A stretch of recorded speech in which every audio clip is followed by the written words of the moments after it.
This is Dedrick Dodge, two-time Super Bowl champion. You're listening to Matt and Dexter on The Grueling Truth.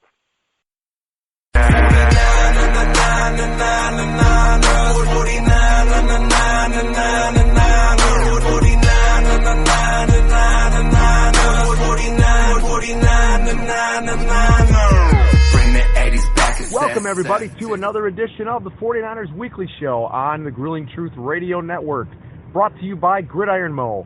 Gridiron Mo is a new interactive football app that lets you call what you think an offense or defense will do in a live NFL game and compete against others around the country. The offseason's coming, and they've got their Super Bowl trivia game as well, so check that out at gridironmo.com, also at thegruelingtruth.net. I'm your host, Matt Andruscavage, and I'd like to welcome in my co-host, former 49ers running back Dexter Carter. Matt, it's a pleasure as always, and now that it's January 2017, man, got a lot to talk about here as we move forward. Talking about the 49ers, and a lot of things come to fruition based on the changes that we had for the previous.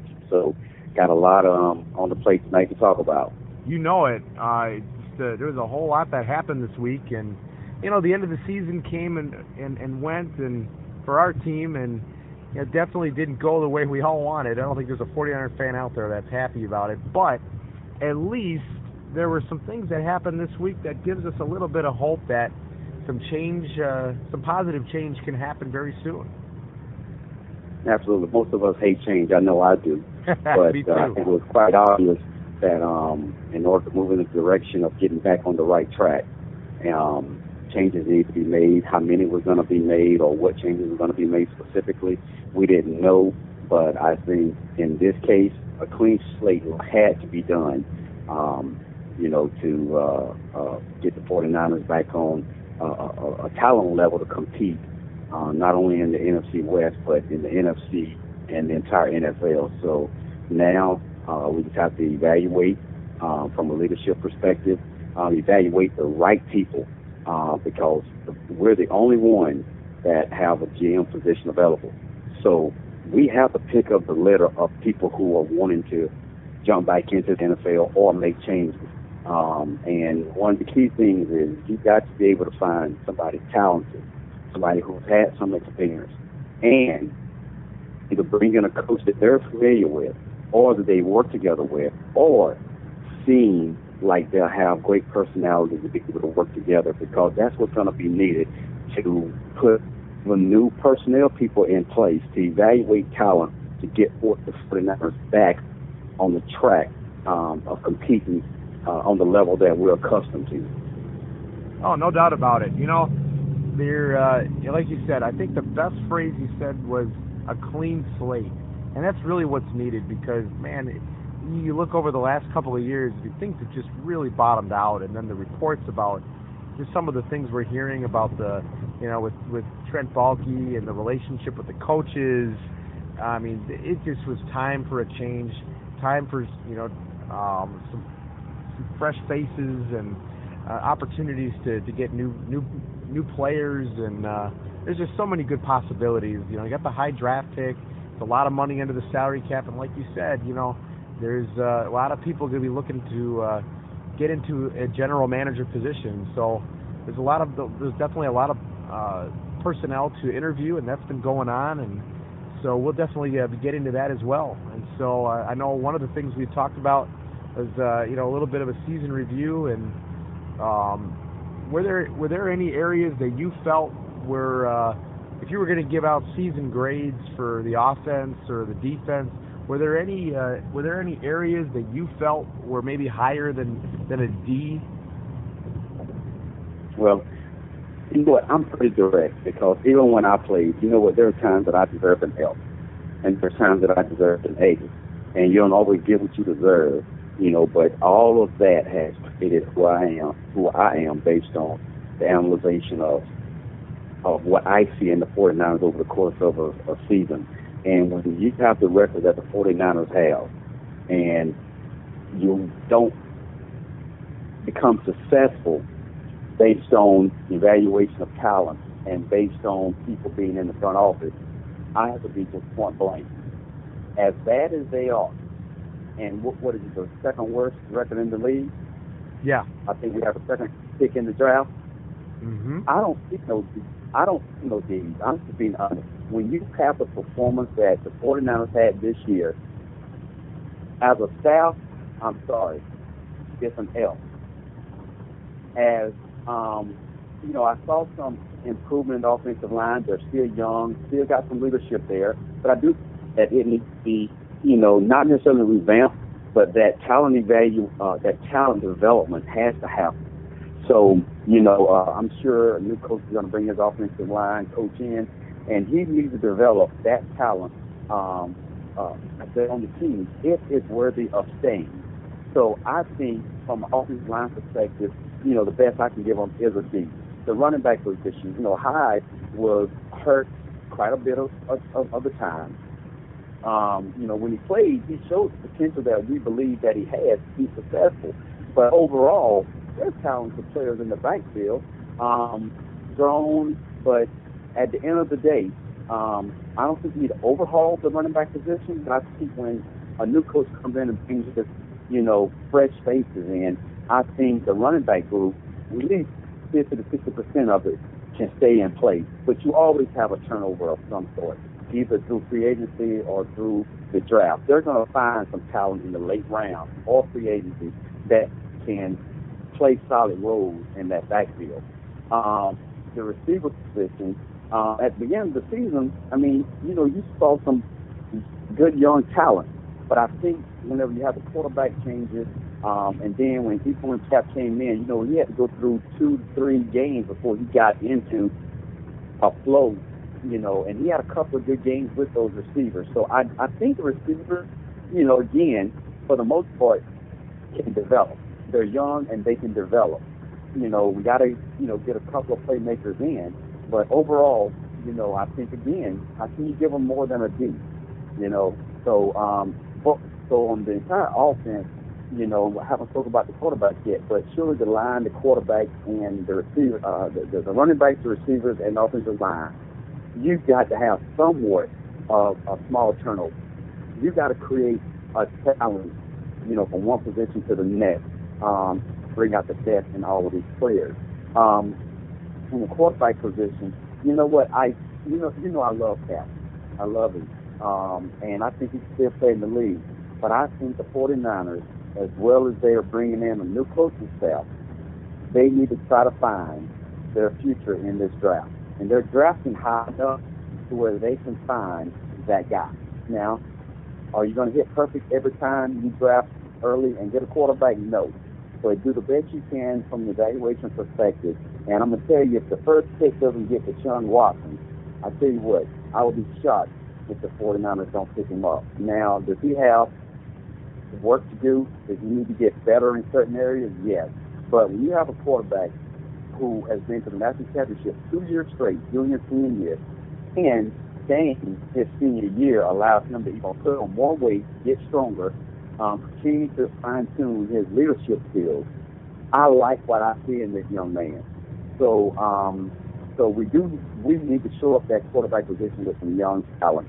So that must handle the offense from my perspective. Now on the defense, you can probably talk about a little bit more, but I tell you what, you have Buckner, who made the all-rookie team, and then we know the guys that were injured this year on that defensive line. We've got a defensive line for the future.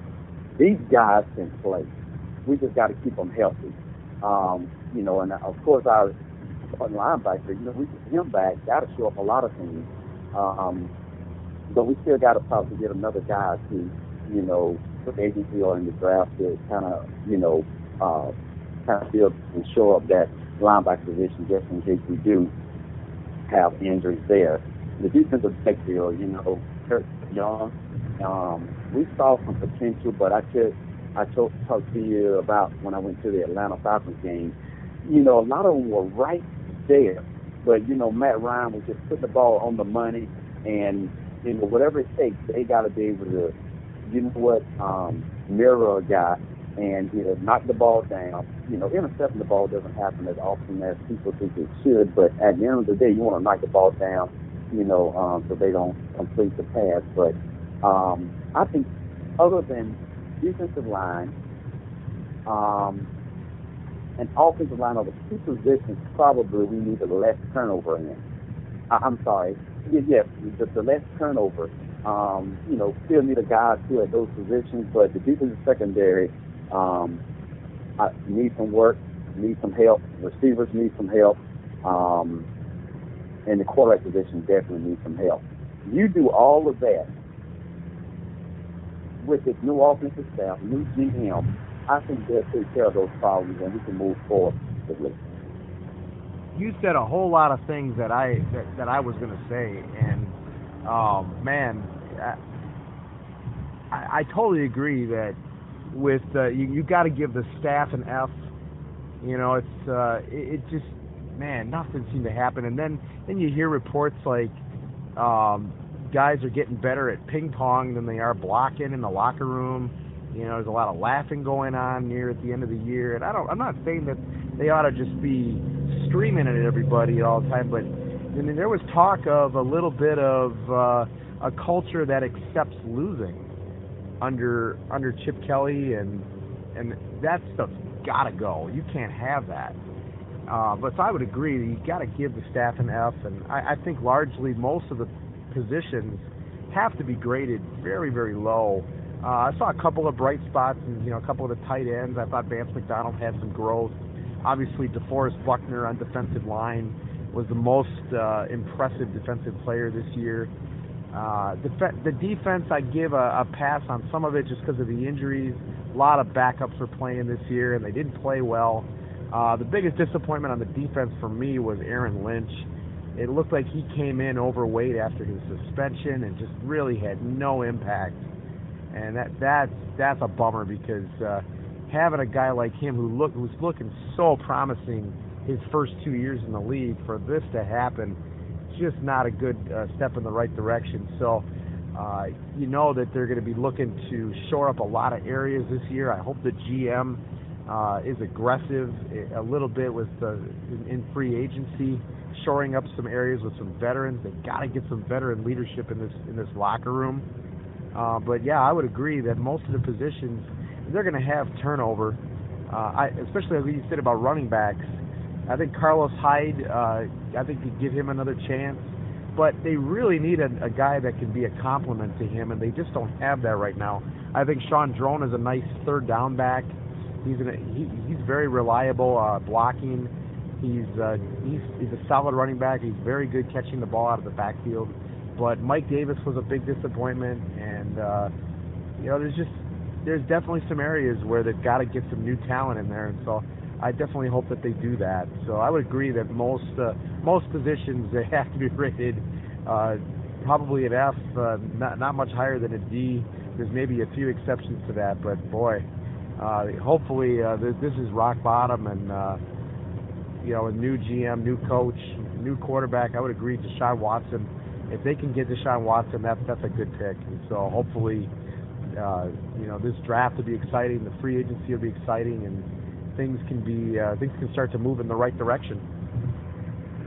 Yeah, and you'll see an increase in productivity as an offense when the receiving core plays better. It helps out the running back.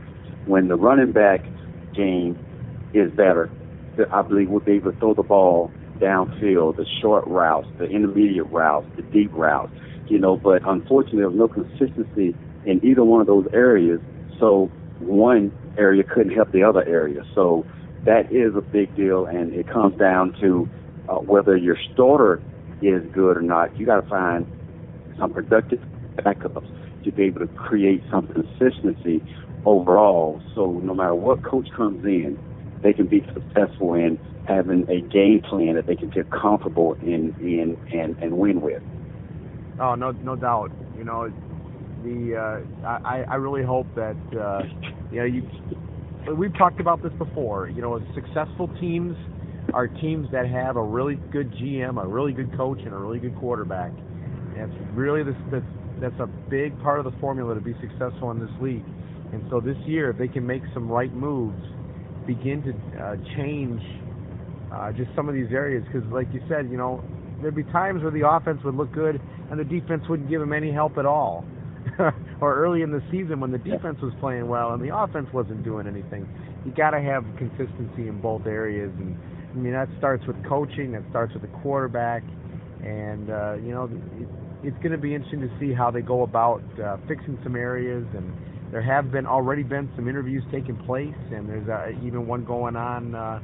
Probably just ended not long ago today. So it's going to be interesting to see which direction they go, and I'm really hoping that they can find the right people this year and not have to repeat this process. Yeah, and as we stated earlier about who they pick, they've got to be able to work together as a GM and a coach. Right. That's just clear and cut, because if they can't, they're not going to agree on the talent that they need to bring in. And you don't agree all the time about every decision, but you've got to be able to debate argue your point, and you do that by having stats.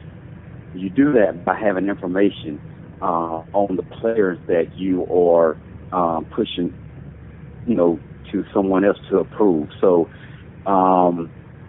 you don't always have to agree, but you do have to be able to work together, and that is going to be so key. The 49ers are the only NFL team in 2017 that is looking for a GM. So it's not like they're in competition to get the right guy.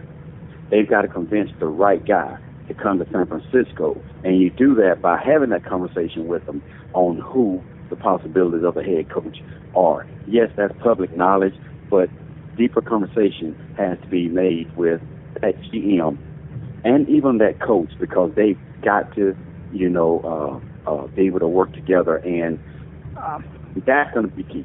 Before any talent changes, the free agents on this team, they've got to be able to bring those two key people in, and I'm excited about the possibilities. One, because change has been made. They've shown, Jed York has shown as an owner that changes need to be made. So you know what? We're going to do it. Let's bite the bullet. Let's see where we go from here.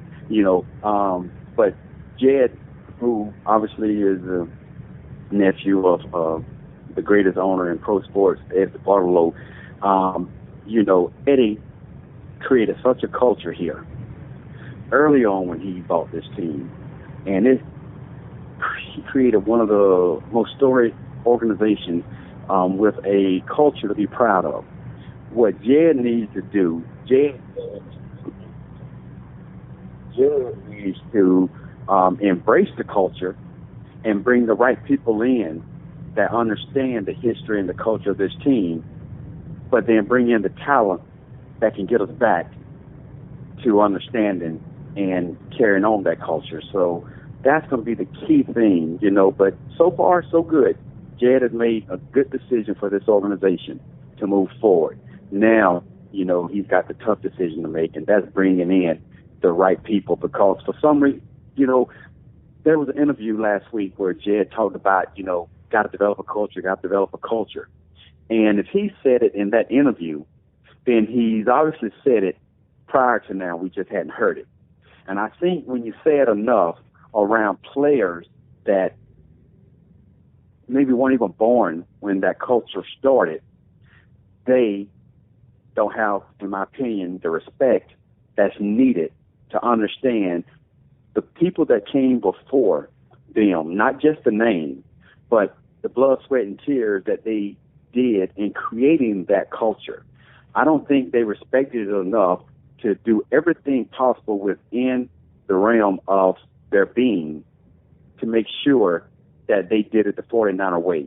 Their preparation, their work ethic, being the greatest teammate, being accountable, making each other accountable.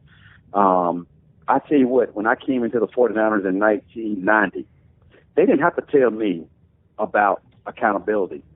They didn't have to tell me what was expected of me. You felt it. You saw it. When you came into training camp, when you came into mini camp in May, you knew that the sole goal of this organization was to win the Lombardi Trophy. And everything that you did from the time you stepped onto that facility was done with that intent and purpose. And even when you walked away from that facility, because I spent every offseason in Florida. But when I left, I flew to Fort Lauderdale, Florida. Everything in my being was done to prepare to come back, prepared to be able to compete and be accountable in training camp. So, one, I could make the team, and number two, my teammates could count on me.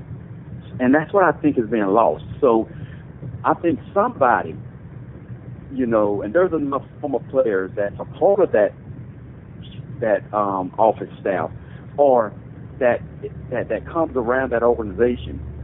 Somehow these guys got to be in touch with that.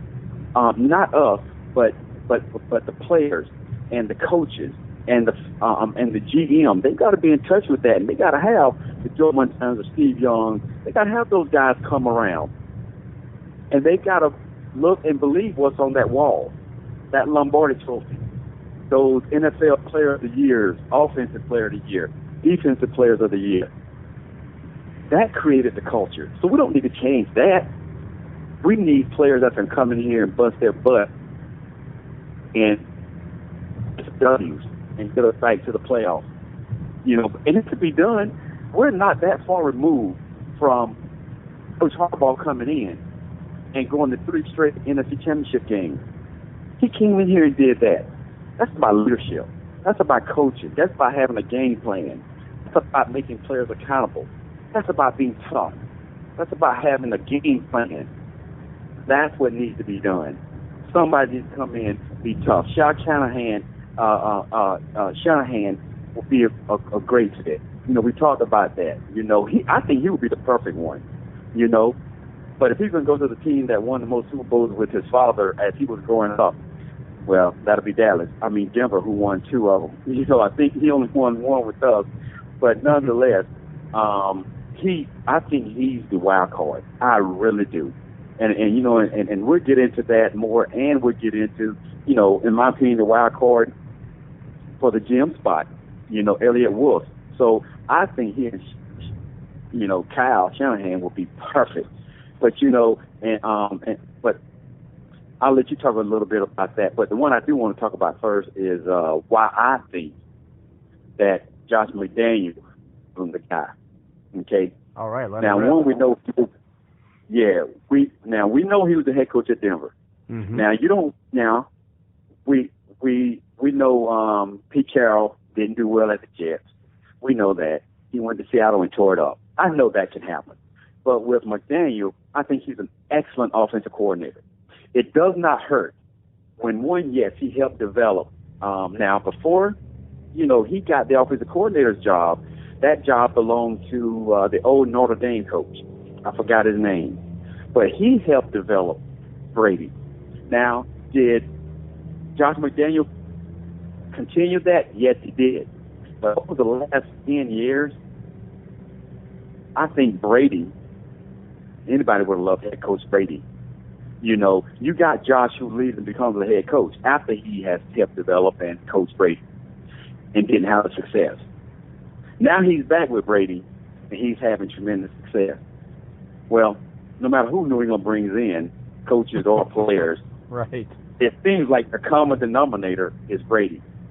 So just because Josh has a tremendous production offensively with Brady doesn't qualify him to be the 49ers' next head coach. That's my opinion, okay? Right. I think, he may have great management skills, leadership skills. I just know right now with where we are and where the 49ers just came from, we don't have time for that. Hey, if you're going to go with a good young talent, look at Kyle Shanahan's history. Look at his pedigree. I would throw the money at him and make him say no. Because Denver's going to make it happen. You're right That's about what that. Yeah, you're totally right.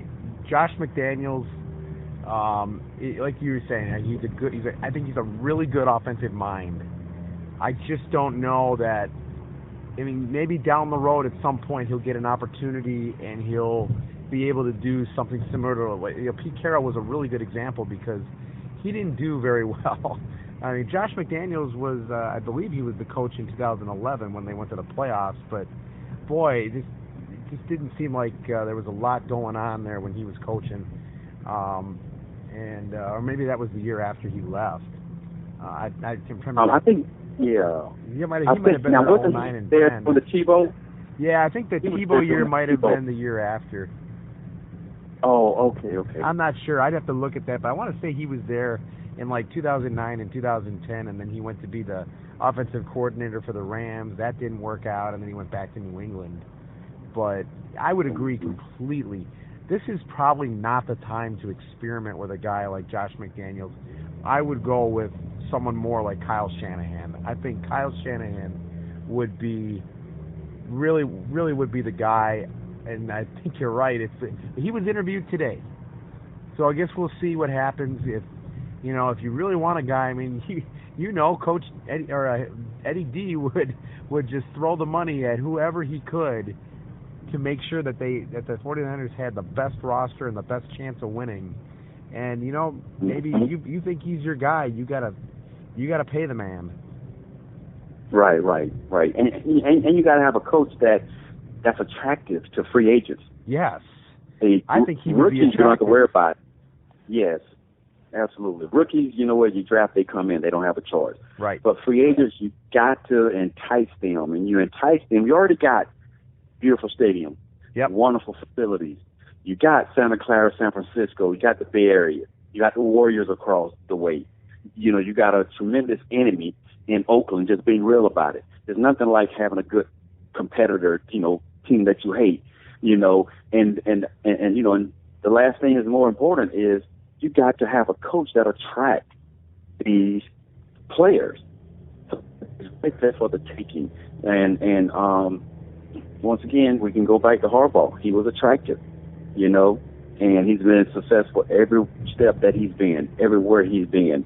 And in order to get that, now I don't think you're going to get that with Kyle Shanahan and or Anthony Lynn, who I think will be, that would be a wild card choice, But he's done a great job as an offensive coordinator, the Bills and with the Jets. But I think you have to have those coaches that entice these players, but that's going to keep them straight, that's going to discipline them, and I think when you have strict guidelines and a process to success, I think players fall in line. I really do. I would agree. The right coach, perception's reality. If a player is perceiving that this is a young up and coming situation with a coach that has had a lot of success elsewhere, they're doing things differently, like you said, nice facilities, that stuff matters.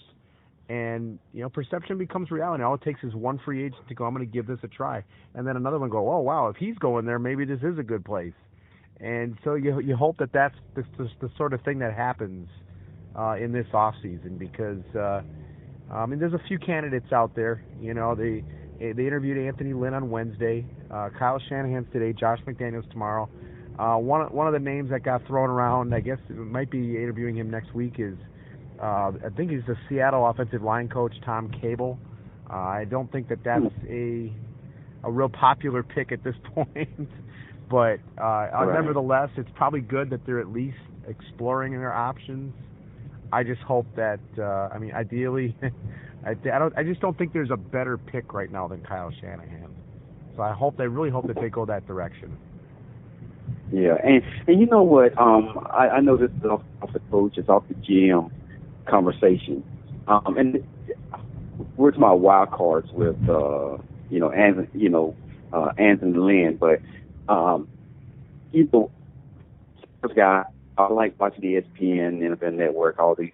I like to see all the analysts and see what they say, see what I say, see what I believe, et cetera, and make my decisions. But there is this guy out there that has been on ESPN for a few years, and I hear him talk, and maybe it's just me, but what he says it makes sense.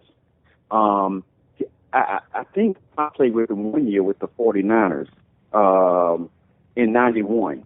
He played safety, and when he finished his career after 11 years, he got into director, player personnel, pro scout, et cetera. But I'm telling you, this is just me. If I'm in that position, I believe they watch and they listen. There's some people they don't respect, some people they don't, they just one ear out the other. As far as ownership, people who are positioned to make the decisions. But I think Louis Riddick should be talked to. I think he's being interviewed. Well, the ESPN analyst. Oh, yes. I believe he's scheduled for an interview. Wow, didn't know it, but I'm telling you what, this dude knows his football. He knows talent, and and again, sounds simple, but what he says makes sense. So if they're interviewing him, I really hope he has strong consideration, because he's the type of guy that can work with people. I think whoever the head coach is, he'll be able to work with them. So, man, I'm keeping my fingers crossed for that possibility. Yes, I'm looking at my list right now, and this weekend and next week is very, very interesting. We got tomorrow will be Patriots offensive coordinator Josh McDaniels, like we talked about, but also the executive Nick Caserio. If Elliott Wolf doesn't work out, this is another one that's being talked about as a really good choice for GM. This weekend, Colts VP of Football Operations Jimmy Ray III. Monday, Washington offensive coordinator Sean McVay. Panthers defensive coordinator Sean McDermott. Those are for coaching positions, obviously. And then also next week, it says ESPN analyst Louis Riddick and Dolphins defensive coordinator Vance Joseph. So, I mean, I've seen Louis Vance Joseph. Yeah, he's another one that's very, very interesting. So there are other guys out there, not just we wouldn't say that, boy, if the 49ers don't get Kyle Shanahan, everything's lost. But boy, I think he's our favorite at this point. But there are other guys out there, and so I'm hoping. It looks like there's 3 really good possibilities at general manager, and probably 2 or 3 solid choices at coach. Yeah, and I'm telling you what, Vance Joseph played with him too, and what he's doing as a defense coordinator there at Miami. Again, without their starting quarterback, you got the backup quarterback playing very, very well, but you got a defense that is playing extremely well for the Dolphins. So again, it's not a surprise that the Dolphins are having the success they're having. And now that you tell me about Vance Joseph, it doesn't surprise or shock me that he's in the conversation. Oh yeah, I read that and I was like, well, he was listed as one of the real good young offensive, or not offensive, but good young coaching minds out there, and a guy who has a real possibility of being a good, solid head coach coming up here. And so, boy, there are some good names, and I'm glad that you're really that you know more about Louis Riddick than I do. I read the report, and I thought that was interesting, but I don't really know that much about him. So it makes me definitely perk up a little bit more knowing what you know about him. Yeah, and I'm telling you what, hey, I don't usually give myself kudos, but I had no idea they had reached out to him. It was just based on what I saw, and just understanding football talk, football conversation, football nuances, and he knows it.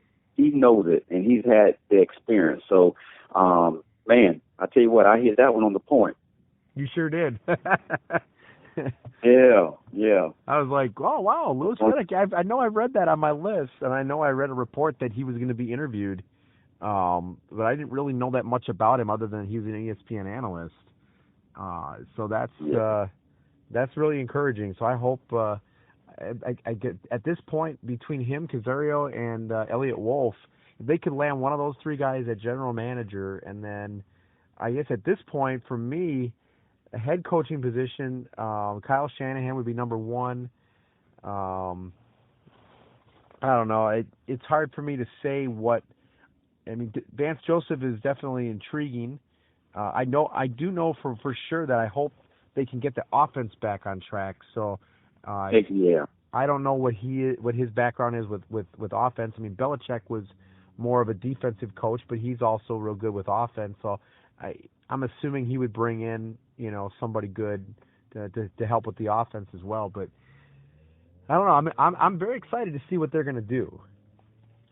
Yeah, and since we're not behind the scenes on the interview, but one thing I do know, I don't claim to be the smartest guy in the world, but I do know, I've gone from Pop Warner to the pros. I've coached Pop Warner also all the way up to, Division I college. So I kind of can understand a lot from a front office perspective. I think I've done a good job of listening and learning. Okay, the one thing that I know they're asking every coach that they interview, what's your potential staff? So Vance Joseph is an offensive specialist, although he studies offenses to create a defensive game plan. Who he says he's going to look at bringing in to run that offense is key to him being appointed that head coach. So every guy has got to have a list of coaches that they're bringing in. Right. That's what's going to help. Other than Kyle Shanahan, those other guys got to have a group of coaches that are going to make a splash and got respect of the league and respect of these players that they're going to be, coaching. For sure. And that's what, at this point it's hard to say what those names would be on his list, on any of these guys' lists. I think the perception from a fan standpoint is if they can get an offensive mind at head coach, then if the offense is taken care of, they can find a guy to run the defense. There's not always that confidence the other way around.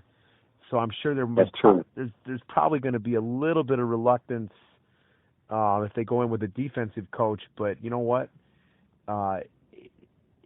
There's all kinds of defensive minds that have become great head coaches that find ways to get the offense going, get the right people in the right situations. So, yeah, and I'm gonna tell you one thing that isn't so that far in the past. Everybody loved Mike Singletary as a player, loved him, loved his defensive mind, but he just couldn't. He didn't have the right people in place to just run that offense and make it happen. So you're right. I see the apprehensiveness of, appointing or possibly having a front runner being a defensive-minded guy. That may be how or why Anthony Lynn might, be a top 2 or 3 choice. Right. Because of that. But again, just because they're coaching on NFL teams now, people that they are thinking about bringing in could be somebody that they've had long relationships with 5 years ago that have continued to develop either on the college level or on another team, because you don't always coach with the players or those coaches that you think a lot of because you're not the decision maker in, bringing them in. So these coaches are going to reach out, to their tree, their I call it a family tree of coaches that maybe somebody we hadn't even thought about that actually is a very talented coach in his own right on the offense and defensive side of the ball. So that list will consist of those names, but a background and the history on those guys will also follow doing those interviews too. Exactly. So you hope at this point that they make the right decision. I see at least a few names for both GM and coach here that could be very effective. There's a few names I'm a little bit more not so sure about, but I respect the fact that they're going to go and really try to get a number of guys in for an interview and really try to make the right decision. It looks like they're not just going to grab the first guy that comes into the office. So I respect that, and I hope that they are able to really make the right decision, because you can't keep having seasons like this. Absolutely, absolutely. In my opinion, we've got positive things, to talk about, today, or we have talked about positive things. So, 49 faithful around the world, are kind of sitting on pins and needles, but I tell you, at least we're in a better position than we were, a week or two ago. Right, because the thought of having Trent Baalke back, I mean, there was that report that Chip Kelly and a few other guys wanted Dak Prescott, and Trent Baalke said, nah. I mean, that was painful. And had a chance to get him. Oh, absolutely, yeah, could have drafted him. And then you find out that he hasn't spoken to the coaches all year.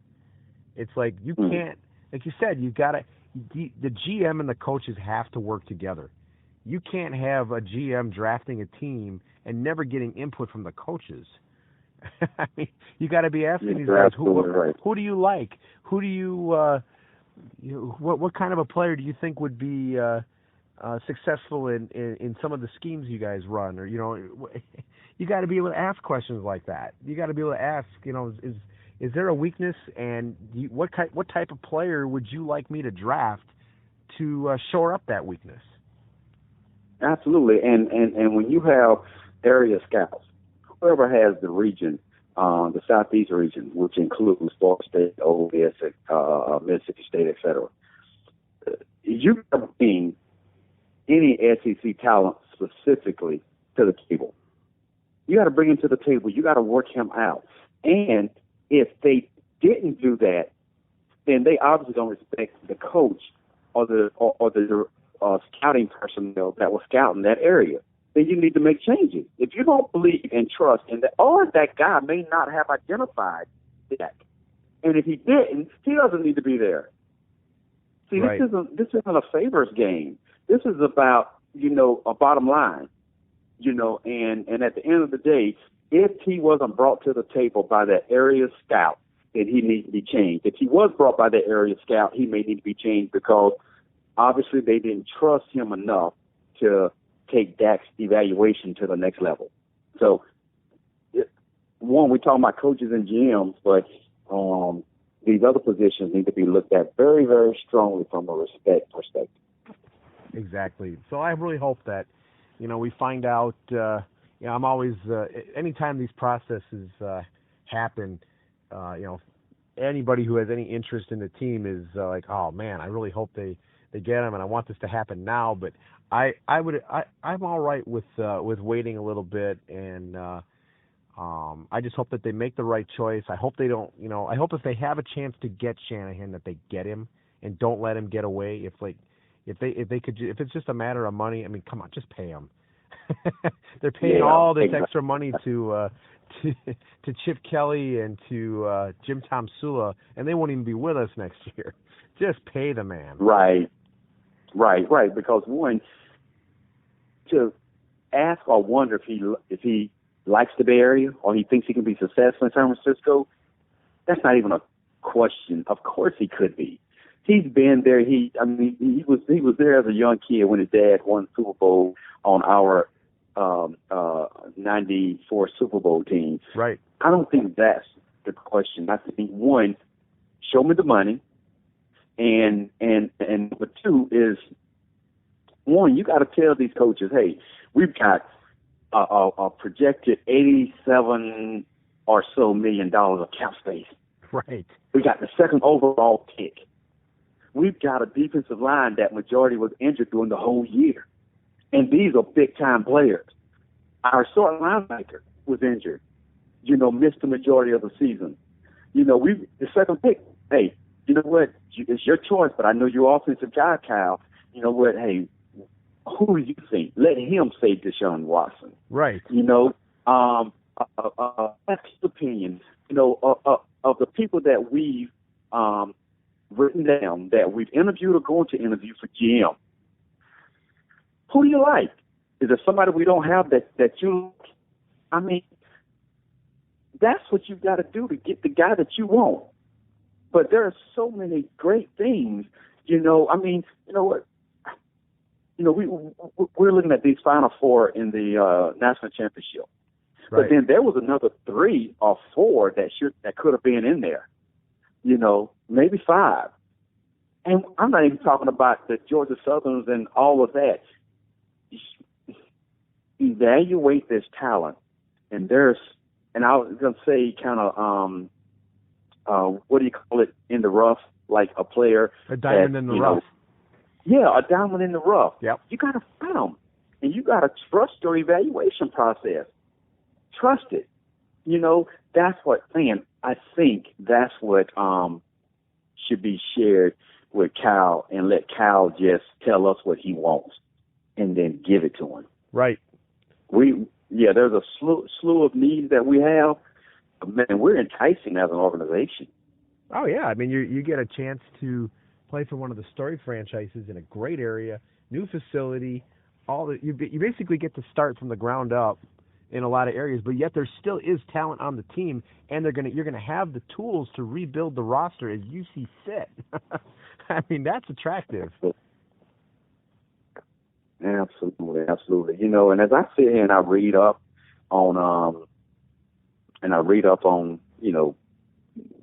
the mock draft, 7 rounds, et cetera, blah, blah, blah. A lot of guys that, as I continue doing my investigation, there'll be guys just like player personnel people. There are people that are going to pop up as they continue to dig into this here talent.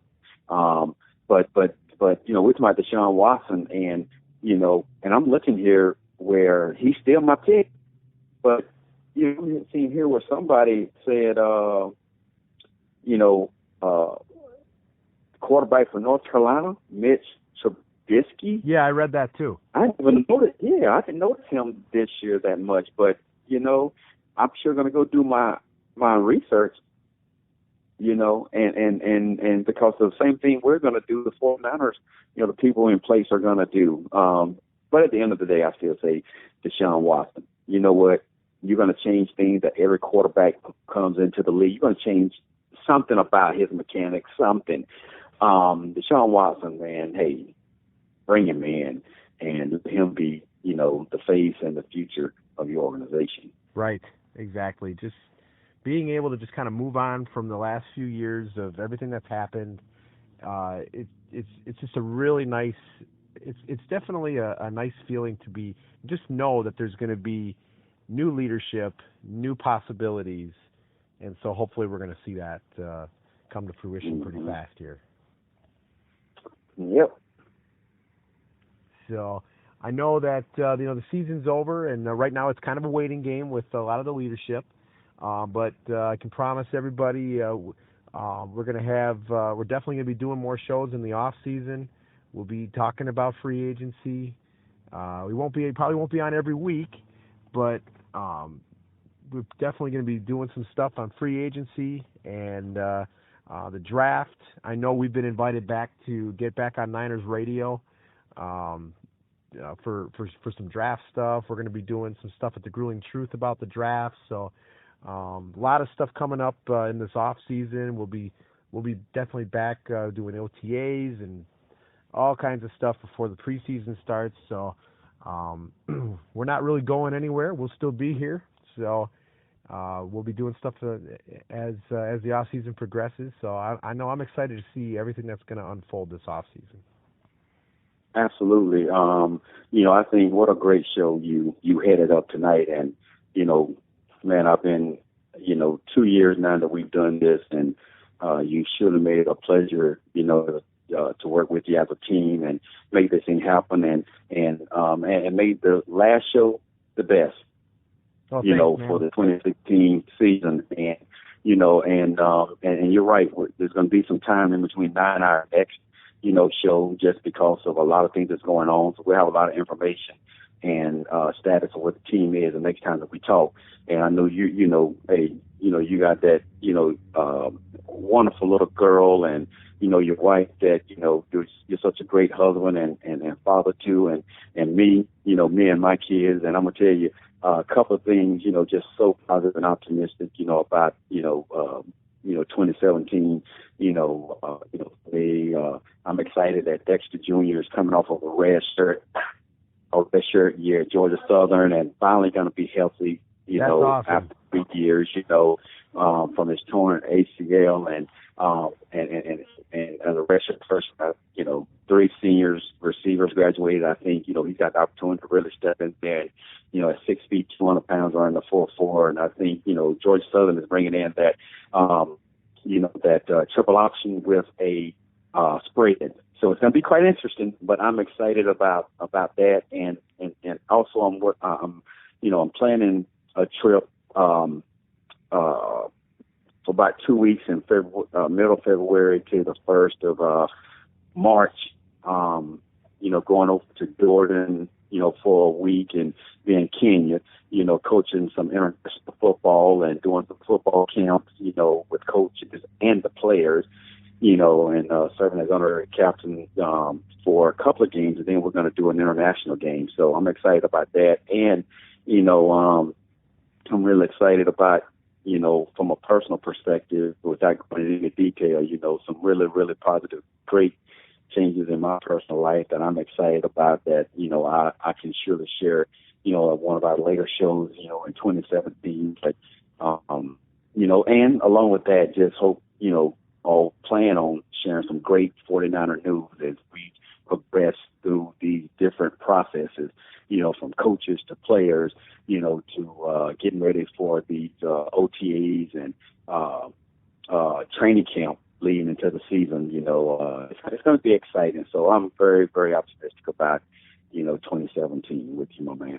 Oh, same here. I appreciate that, and it's been a pleasure working with you these last 2 seasons as well. I mean, it is just a pleasure. It's a privilege, and it's fun.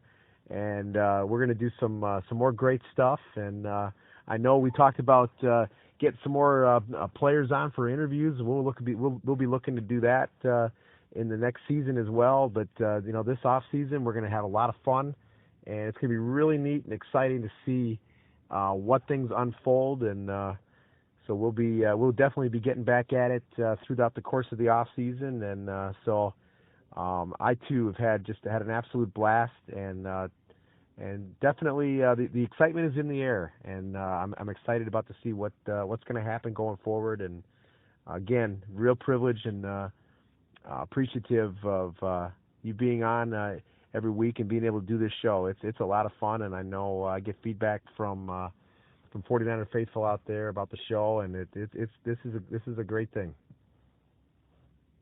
Yeah, look forward to it being bigger and better in year 3, and getting some more friends and former teammates, on the show this next season. So it's going to be great.